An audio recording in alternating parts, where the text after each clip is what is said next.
From Kent in the UK, I am Matty Horkan, and welcome to The Now. So today I'm talking with one of my friends called Seren, who I met a couple of years ago when we were doing a programme called The Prince's Trust. Seren, do you want to explain to me about your experience on The Prince's Well, Trust? for me, it was more of a time period for me to get through my mental health illness that I was going through, especially really badly at the time. It was definitely a learning period for me to help me get over any mental issues that I was having that was like holding me back at all, like that kind of stuff.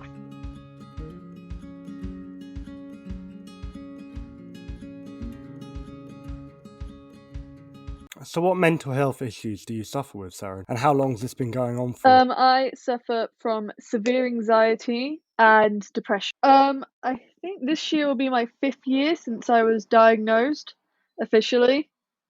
And what were your sort of telltale signs when you were a bit younger? How did it show itself? And was there any event that caused it all to kick off? I initially realized when I had my first ever panic attack when I was about 11 years old, I want to say.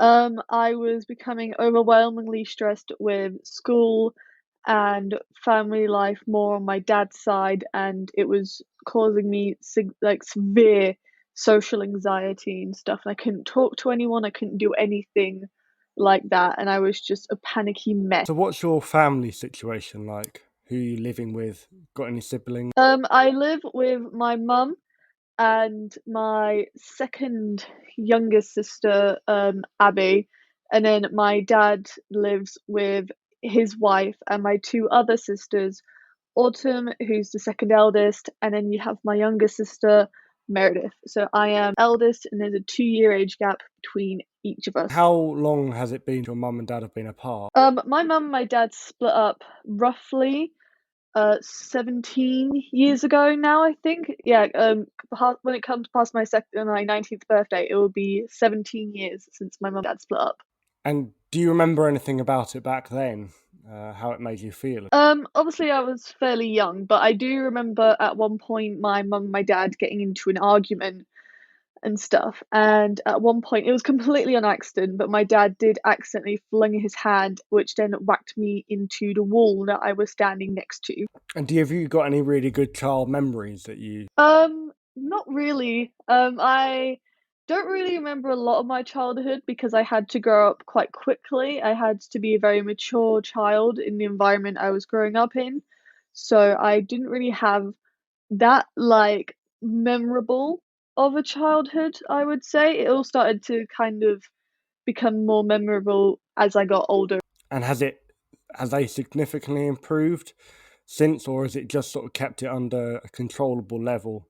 I know you were telling me the other day that you're seeing a counsellor, and has it, without them, do you think the counselling would be as beneficial as it is, or do you think it'd be the same? I don't think it would be as beneficial. My antidepressants definitely do help me a lot because I had to have them upped just before I started college, actually. Well, actually, no, the day of college. I had to have them upped because I was going through an extremely low time again.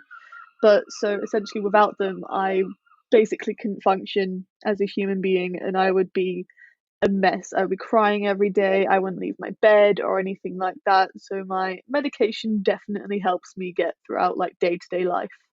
So what was the situation which led you coming into Prince's Trust? I mean, I know that I had just done a year of level 1 horticulture, and then after that an apprenticeship fell through, and so I was a bit of a loss. But I wonder where... Yeah, so I finished school June of 2017.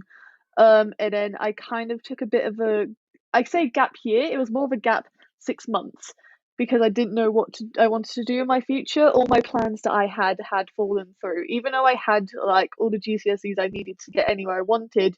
Because of my low attendance due to my depression while I was at secondary school, I couldn't do anything really. It was like I was like falling through with all of my interviews that I was having. So I was doing a like I don't know how to explain it. It was kind of like an employment-esque course, which is to help you find a job. and they told me to go on to Prince's Trust to help me with my anxiety and stuff and help me get through the depressive period that I was in at the time.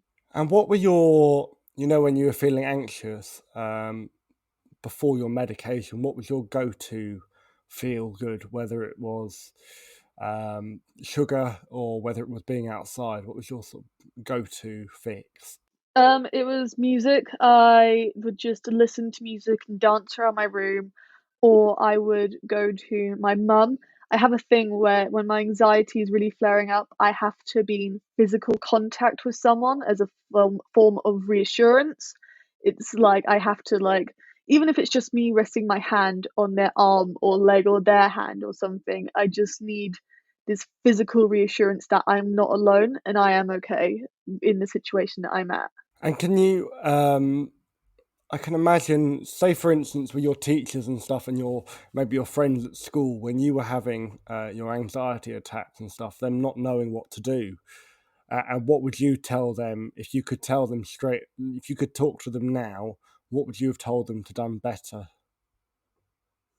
Um, give some the space. I think space as well. Fresh air. Make sure they're getting fresh air because literally just breathing in some fresh air would be great. Cup of water, anything, anything to help them sort that because normally it's a breathing thing. So just as long as you help them get their breathing back in control so that they can focus on what's going on inside, that's all you need. So like a cup of water. Get them to count out loud so they're like forming words, or get something for them to read so they can read aloud, and that helps them bring their breathing back under control and just bring everything back to normality. What advice would you give someone who's having the same symptoms of mental health as you, anxiety, depression? And is there any tips and tricks that have helped you along the way to feel happier and healthier? Speak up, talk to someone, literally just having someone just to like talk to, or just sit there and be there while you cry, or just listen to you vent. Literally just let it, like, don't hold in the anxiety or the emotions or anything because it will build up and up and up until you kind of just explode into this emotional meltdown, this mental freak out, and you don't know what to do. Literally just making sure you have someone you know you can trust, and like even if it's like a family member or a friend or even a counselor, literally just someone that you can just vent to and just talk to about, because literally talking about your problems can make such a massive difference to your mental health. So it's been great having you on, Sarah, and it's been really interesting talking to you about your struggles with mental health and how you've dealt with the current situation due to the virus. And if there's one message you'd like to say to everybody out there at the moment who's struggling, being in isolation, who maybe had mental health issues before, um, some advice you'd give them to make them feel better and get into a better routine? For a start, just talking to someone, just a family member, even if it's not about your anxiety or the virus, just talk to them about anything. Don't look it up. Do not research it whatsoever because a lot of the news is false news.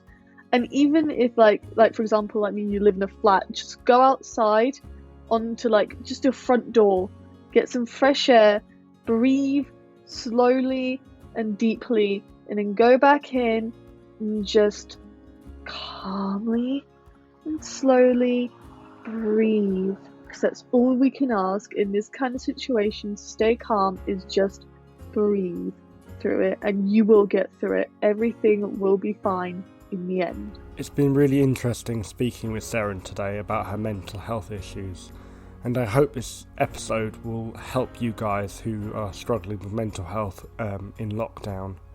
And I hope you've enjoyed this episode, and I hope you guys are staying safe and staying at home.